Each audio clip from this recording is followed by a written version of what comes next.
The Moza R3 bundle, after being in limbo for a while now, is finally here and will come with Moza's new 3.9 Nm wheelbase, a modified Xbox version of the ES wheel, and the SRP light pedals for a total of $400 US, making it one of the cheapest direct drive options on the market. This is going to be more of a quick and casual first impressions and thoughts video on the R3, as I've only been using it for about a week or so myself, and I like to spend more time with hardware before I feel comfortable writing a more definitive review. And as always, I do feel it's important to give the disclaimer that Moza did send me this unit to review for free, but this is not a sponsored video. And because this is Moza's first Xbox compatible wheel, we're going to show off some Xbox gameplay in Forza Motorsport and Horizon, while also of course working in my PC favorites like Assetto Corsa. Of course, we've got to start by talking about the wheelbase itself. And man, this thing is tiny. I mean, most direct drive bases aren't big by any means, but the R3 is an absolute nugget. If you use a desk mount or are just otherwise worried about space, the small size of the R3 is really nice. The back of the device has our rack of ports where you'll plug in the pedals and can also plug in things like a Moza dash, handbrake, shifter, or emergency stop. And it's good to see the full suite of connection ports even on this lower end base, especially when you consider the Xbox compatibility, because while PC users can just plug third-party peripherals into USB slots, console players typically don't have that option. So it all comes down to what your base supports. And then for the front of the R3, we've got the standard Moza quick release system, which means any other official Moza product or third-party product that works with Moza's quick release will work on the R3 as well. Just note that an Xbox compatible wheel is still needed to play on Xbox. Now let's talk about what matters most in a wheelbase, the force feedback. As I said earlier, this is a direct drive 3.9 Nm base, so the R3 naming is a bit of an undersell, but I think still appropriate when you compare it to the feel of an R5. In fact, the torque of this R3 is much closer to that of the mid-range belt-driven wheels, like the Thrustmaster T300, which is a wheelbase I'm super familiar with and used for like 2 years. So honestly, this led to kind of a weird first impression with the R3. I mean, I and probably most everyone else kind of associates direct drive with torque and strength. So even though I knew going into this that the R3 was about as strong as a T300 on paper, I think I was still somehow expecting it to feel stronger just because it's direct drive. And that's really not the case. The torque feels, if anything, marginally stronger than a T300. So I think anyone upgrading from a belt or gear-driven wheel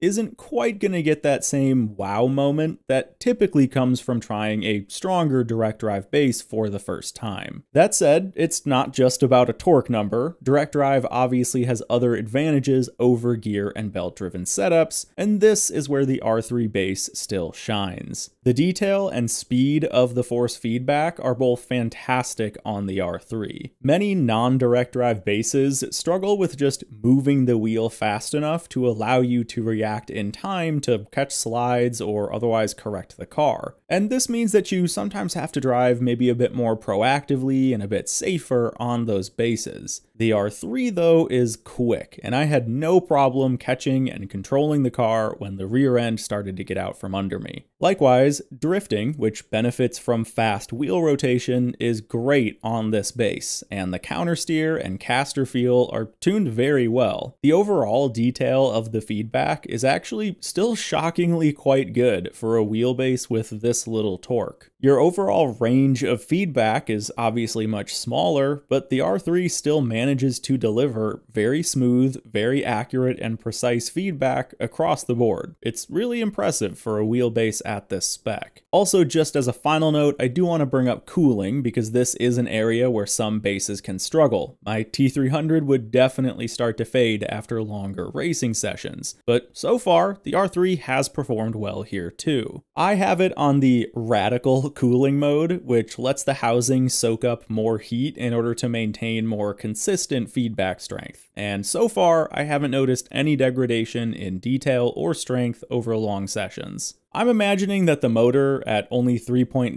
Newton meters is probably running well within its operating spec. So while this certainly isn't a very powerful bass, the theoretical longevity, paired with the bass's detail and speed at which it's able to react, is what really puts the R3 above similarly spec'd, often non-direct drive options. Alright, now let's talk about the wheel itself. Like I said, this is a modified Xbox version of the existing 22-input Moza ES wheel. You've got all the same inputs that you would expect, and that nice black brushed aluminum finish on the face, but the actual grip of the wheel is a different and much cheaper material that I am not a big fan of. To compare against a G29 rim, the G29 still has a metal centerline and hand-stitched leather. So I get it, Moza had to bring down costs somewhere, and I'd rather them do it here on something kind of superficial instead of the actual electronics and moving parts. But the wheel just doesn't feel very premium, and it's kind of a bummer that really the only thing you're going to be putting your hands on most of the time is the cheapest feeling part of the whole R3 bundle. I do also want to quickly bring up the diameter. This is an 11-inch or 280mm wheel, which is pretty small. It's just like what you get on a G29, and they do that partly to reduce the amount of leverage you have over the motor, which makes the feedback feel stronger and able to react quicker. And that's totally valid. I'm not like trying to call them out on it or anything, but this is more just a note to potential customers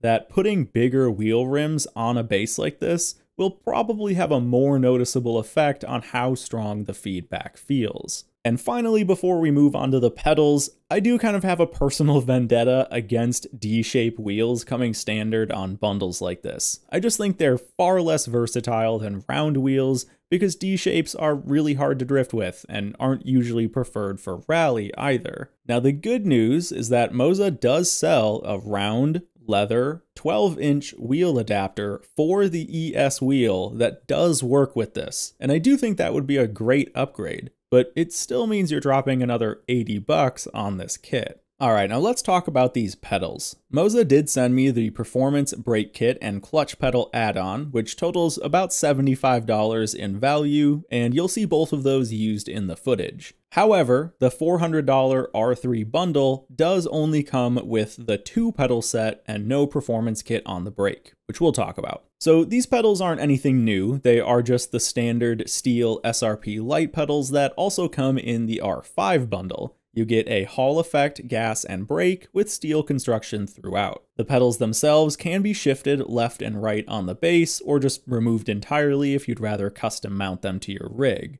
Unfortunately, the faces do not have multiple mounting holes and can only be shifted a bit up or down without drilling new holes, so you actually don't get a very high level of customization when it comes to pedal positioning, especially if adding a third pedal, as there's pretty much only one position they can be in without running into each other. You also won't be getting a load cell brake with this bundle. They only offer this performance kit that adds more resistance to the brake. And it definitely improves the feel, but doesn't come close to matching the input of a load cell. In all honesty, it's been probably 3 or so years since I've used a non-load cell brake, and this has taken a lot of getting used to, so if you notice me braking poorly in the footage, yeah, it's kind of just a skill issue trying to relearn how to brake with a Hall sensor again. So that said, if you do want to upgrade to load cell with this kit, your only option to upgrade is to buy the full SRP pedal set for $160, or potentially to get and install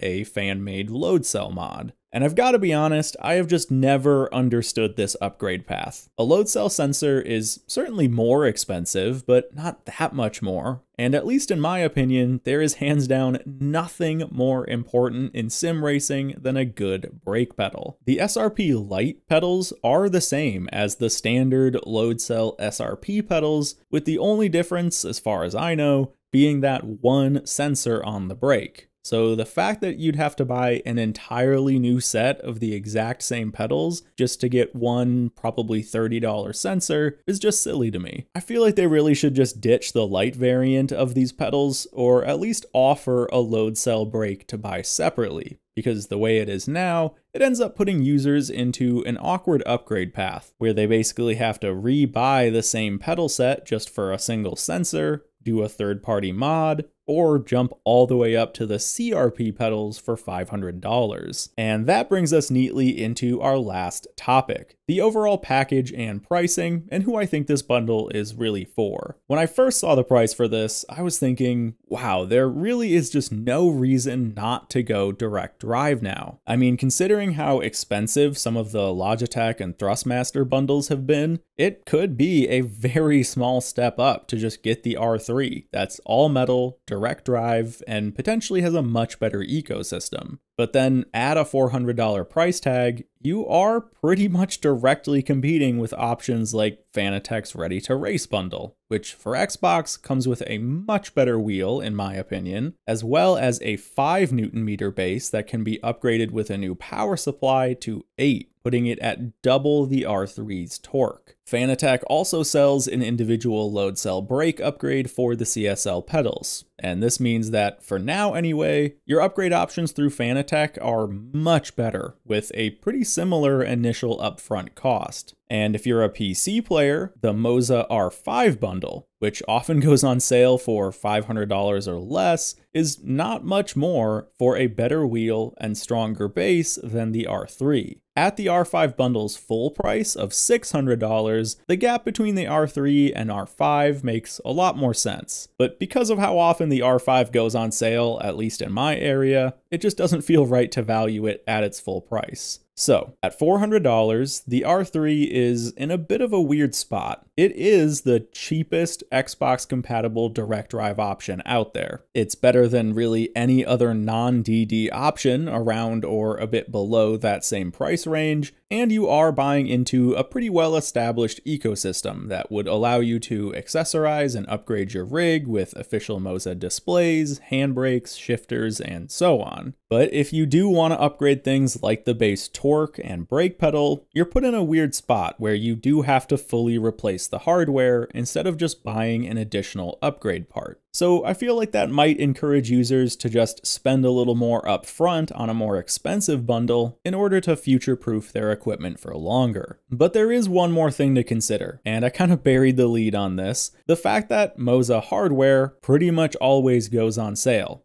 Again, at least where I live. So if the R3 bundle continues that trend and enters the maybe mid-300s range, that would separate it a bit from things like the R5 or Ready to Race bundle, and instead go more head-to-head with other non-DD competitors, then the R3 becomes a total no-brainer. In my opinion, this is a very good wheelbase when compared to the G920 or T248 or TX or anything else in that space. And the pedals are much more robust and customizable than what you'd get in those other bundles, even considering that the Moza clutch pedal is an add-on. Moza's Pit House software on PC is also fully featured, and the mobile app is great for console users too. So on sale at the right price, I think this would be one of the easiest entry-level recommendations that I could ever make, but with a full price that's often within $100 of other better alternatives, even from the same company, and Moza stating that they are likely to release this and other Xbox-compatible wheels as standalone products in the future. I just feel like, without being on sale, the R3 bundle is a good product at a price point a bit too close to its better alternatives. Folks, thank you so much for watching this. I hope you found it helpful, and I just also want to extend a thank you to Moza for reaching out and providing me with this unit to talk about and show you guys. I'll see you all in the next video.